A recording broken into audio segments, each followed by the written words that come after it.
kalau anda merupakan penonton setia Malaysia hari ini, hari Isnin dan juga hari Khamis, sudah pastinya anda telah pun mengetahui ataupun anda memang ternanti-nantikan hari Isnin, hari Khamis, anda nak mungkin memantapkan bacaan Al-Quran anda, bacaan yang betul surah-surah ataupun anda nak memantapkan tajwid dan sebagainya. Tetapi ada di antara kita yang mungkin rasa macam Cikgu Ilya ni ataupun Teacher Ilya ni asyik ajar berkenaan dengan huruf kan. Bila nak belajar dengungnya? Hari ini merupakan hari untuk anda semua kerana Teacher Ilya, jom kita kenalkan kepada anda semua ataupun tak perlu kita kenalkan lagi lah. Jom kita tengok. Ini dia. Dah kata orang apa kali ke-8 Alhamdulillah. Yang terakhir. Jangan cakap terakhir. InsyaAllah kita jumpa lagi nanti. InsyaAllah. Okay. Dan Teacher Nur Ilya Nordin. Saya. Betul lah apa saya cakap tadi tu.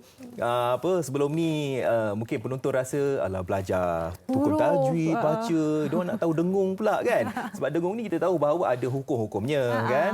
Inilah masanya untuk kita belajar berkenaan dengan hukum nun sakinah dan tanwin. Yang saya tahu hukum nun sakinah ni nun yang tidak berbaris. Betul. Okey, tak apa. Apa pun jom kita bersama dengan Teacher Ilya. Silakan. Okey, terima kasih Fazil. Ya, Okey. Hari ini Ilya akan mengajar tentang hukum nun sakinah dan tanwin. Okey, kalau nak tahu kan, ada yang tanya betul lah macam Fazil kata tadi, mana yang jelas, mana yang dengung, kenapa Teacher Ilya tak ajar lagi. Jadi hari ini adalah hari yang kita akan belajar dan kita akan tengok okey, bagaimana untuk kita kenal bila perlu kita dengung dan jelaskan bacaan kita mengikut hukum-hukum di dalam nun sakinah atau tanwin. Okey, yang pertama kita kena kenal hukum ataupun simbol nun sakinah itu sendiri. Okey, nun sakinah itu adalah nun yang tidak berbaris ataupun nun yang sukun. Okey, itu adalah nun sakinah. Okey, bagaimana pula bentuk tanwin? Okey, tanwin itu bentuk dia ataupun simbol dia seperti yang tertera di dalam kaca TV. Okey, dia ada gandaan, iaitu kalau selalunya kita tengok ada satu baris saja. Sekarang dia ada gandaan. Okey, baris atas ada dua, baris bawah pun ada dua dan baris depan ada dua. Okey, di dalam bahasa Arab dia kita panggil kalau baris atas kita fathatain. Okey, kalau baris bawah dia kasratain dan juga yang baris depan dia adalah dhammatain. Okey, jadi bagaimana untuk yang peringkat permulaan untuk kita kenal? Okey, kena tahu dulu setiap kali kita jumpa huruf nun ataupun tanwin di dalam Al-Quran, kita perlu kenal pasti apakah huruf selepasnya. Kita kena kenal pasti apakah huruf selepasnya. Cari dulu mana nun sakinah yang tiada tanda itu, okey, ataupun kita tengok tanwin-tanwin. Kemudian tengok apakah hurufnya. Itu step yang pertama lah, langkah yang pertama untuk kita tahu mana yang dengung, mana yang jelas, okey. Okey, yang kedua, okey, kita kena tahu huruf-hurufnya. Okey, kumpulan huruf yang pertama adalah kumpulan huruf izhar khalqi. Okey, izhar khalqi.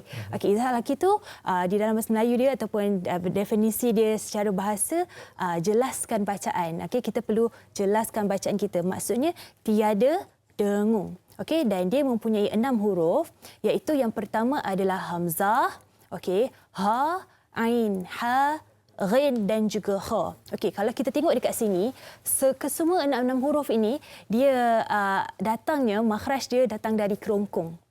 Disebabkan dia datang dari kerongkong lah, maka bacaan kita tidak perlu dengung, tidak perlu iklab ke, dia hanya perlu jelaskan saja. Dan Ilya ingin bagi info tambahan. Okay, bila kita jelaskan bacaan kita, kita jangan panjangkan pula bacaan kita. Sebab nanti dia jadi idgham kan. Jadi kita hanya perlu jelaskan tanpa harakat. Tanpa panjang. Okey, maksudnya bila kita jumpa nun ataupun tanwin tadi bertemu dengan huruf-huruf 6 ini, okey, jelaskan bacaan kita. Okey, contoh an'amta, kita baca nun tu secara jelas. Kita tak baca amta, tidak. Kita baca n tu. Kita baca n tu jelas. Okey. Yang kedua ialah kumpulan yang kedua adalah idgham. Okey, jadi idgham ni dari segi bahasa dia adalah memasukkan. Okey, memasukkan. Okey, jadi idgham ada dua. Okey, dua cabang, iaitu idgham ma'al ghunnah dan juga idgham bila ghunnah. Okey, jadi Ilya akan bagi tahu secara mudah ajalah. Idgham ma'al ghunnah ni bersama ghunnah, ma'al ghunnah. Okey, bila ghunnah tiada ghunnah. Okey, kita tengok yang pertama, idgham ma'al ghunnah ni ada 4 huruf. Okey, katakanlah kita susah nak ingat huruf-huruf dia tu, ingat saja akronim dia. Okey, akronim ni adalah muni. Ingat mim, waw, nun dan juga ya. Itu jika ada tanda tanwin ataupun nun sakinah dan you tengok sebelah dia tu ada huruf mim atau waw atau nun atau ya, kita perlu masukkan.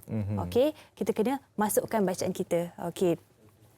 Mai yaum, macam tu. Mai, kalau masuk je jumpa ya kan, nun sakinah bertemu dengan ya, kita kena masukkan huruf tu ke dalam ya. Maksudnya nun itu kita dah tak nampak. Macam tadi jelas kita baca dia an.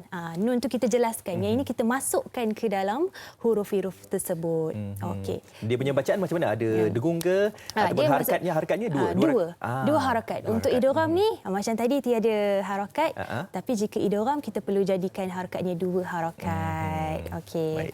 Kemudian ni Ila masukkan yang kumpulan yang ketiga. Okey, boleh tengok. Okey, iaitu idgham bila gunnah. Okey, maksudnya tiada gunnah. Jadi ini senang saja kita nak ingat huruf dia, kerana kalau nak tahu dia ada dua huruf je. Dua huruf saja. Okey, dia ada dua huruf saja, dia ada ra dan juga lam. Okey, di sini idgham bila gunnah, maksudnya macam tadi bersama gunnah kita perlu baca dia dengan dua harakat lah. Kita kena tekankan dia. Okey, dia bukan dengung ke apa, kita kena masukkan dan kita kena tekankan bacaan tu dua harakat. Tekanan tu yang kena dua harakat. Untuk bila gunnah ini, okey, dia tiada gunnah. Jadi kita perlu jelaskan saja, terus masukkan ke dalam huruf ra ataupun lam tersebutlah. Arwah. Macam tu cara bacaannya. Okey. Itu yang kedua. Dia sebenarnya baru je tadi Ilya cerita dua kumpulan, tetapi idgham ni dia ada dua cabang, iaitu ma'al gunnah dan juga bila gunnah. Jadi mungkin penonton-penonton hari ini yang menonton MHI, okey, boleh buka Al-Quran dan start tengok. Okey, selepas huruf nun tu ada huruf apa. Kemudiannya kita tengoklah kategori dia ini jelas ke, idgham ke.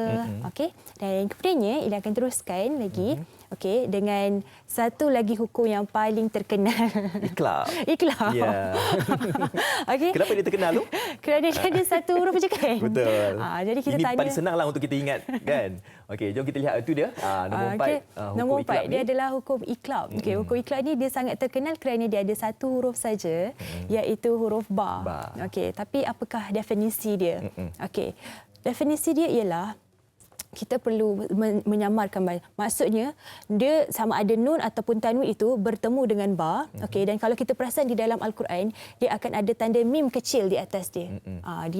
Tanda mim kecil di atas dia, jadi mungkin orang akan tanya, macam mana bunyi dia ni kan? Kenapa ada nun lepas tu ada mim? Jadi sebenarnya kita ingin meringankan bacaan mim itu.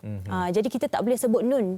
Kita kena sebut di antara nun ataupun mim, kemudiannya baru masuk ke dalam ba. Okey, itu bacaan dia, dan dia kita kena ikhfakan dia sikit, dengungkan dia sikit secara dua harakat. Okey, dua harakat. Okey, cara bacaan dia ada juga yang bagi tips. Tips dia ialah kalau nak baca iqlab ni seakan-akan mulut kita ada sehelai ataupun sekeping kertas boleh masuk ke dalam kita punya bibir.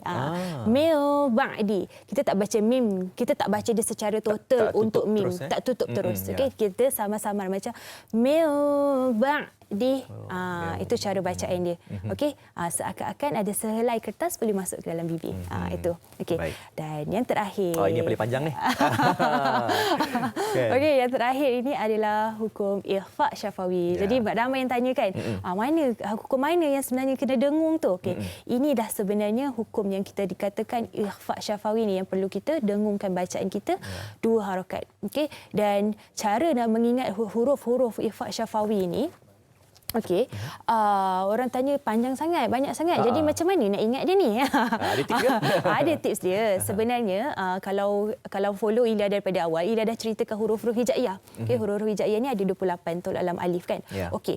Jadi kita perlu tolakkan huruf-huruf izhar. Semua yang 30 tu mula-mula kita tolak tadi 6 yang izhar. Kemudiannya kita tolak hukum idgham ma'al gunnah, tolak huruf tu.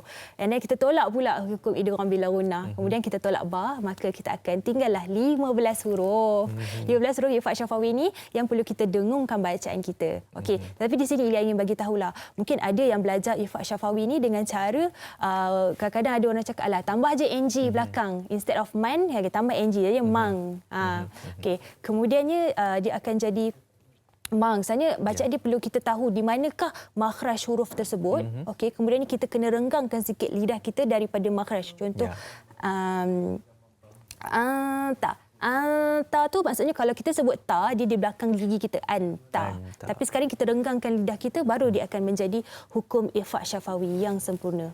Kita perlu juga jadikan dia dua harakat. Okey, baik. Jadi itu ada sempurnalah sebenarnya bacaan kita. Andai kata kalau kita ni memahami tentang hukum Nun Sakinah dan juga Tanwin. Jadi kita memang segmen kita berakhir di sini, tetapi untuk anda semua yang ingin belajar apa-apa sahaja berkaitan dengan ilmu agama, khususnya dari segi pembacaan ayat suci Al-Quran, anda boleh saja follow ya Instagram Teacher Ilia. Memang aktif di Instagram sahaja ataupun di Facebook? Di Instagram. Di Instagram. Jadi anda boleh Banyak follow Instagram. Teacher Ilia untuk anda mengikuti apa sahaja ilmu-ilmu tentang keagamaan, khususnya untuk pembacaan ayat suci Al-Quran, insya-Allah. Jadi saya nak ucapkan terima kasih ya, saya mewakili kru produksi MHI ucapkan terima kasih kepada Teacher Ilia kerana bersama dengan MHI daripada awal sampai sekarang ini. Di kesempatan ini juga saya ingin bagi tahu ataupun ingin Teacher Ilia ni ucapkan. Mungkin ada ucapan sambung raya, silakan. Ilia ingin mengucapkan terima kasih kepada semua kru produksi MHI kerana memberi peluang kepada Ilia untuk menyebarkan ilmu tajwid pada penonton-penonton MHI. Kemudiannya Ilia mengucapkan selamat Hari Raya Maaf Zahir Batin kepada semua penonton dan juga kru-kru MHI lah. Kemudiannya jangan rentas negeri. Duduk rumah. Baik. Terima kasih Teacher Ilia. Anda kata kalau tak ada PKPB ni ramai dah datang beraya rumah teacher ni nanti. Okey, terima kasih Teacher Ilia dan semoga ilmu yang Teacher Ilia telah memberikan kepada semua penonton semuanya bermanfaat insya-Allah. Amin. Baik, terima kasih Teacher.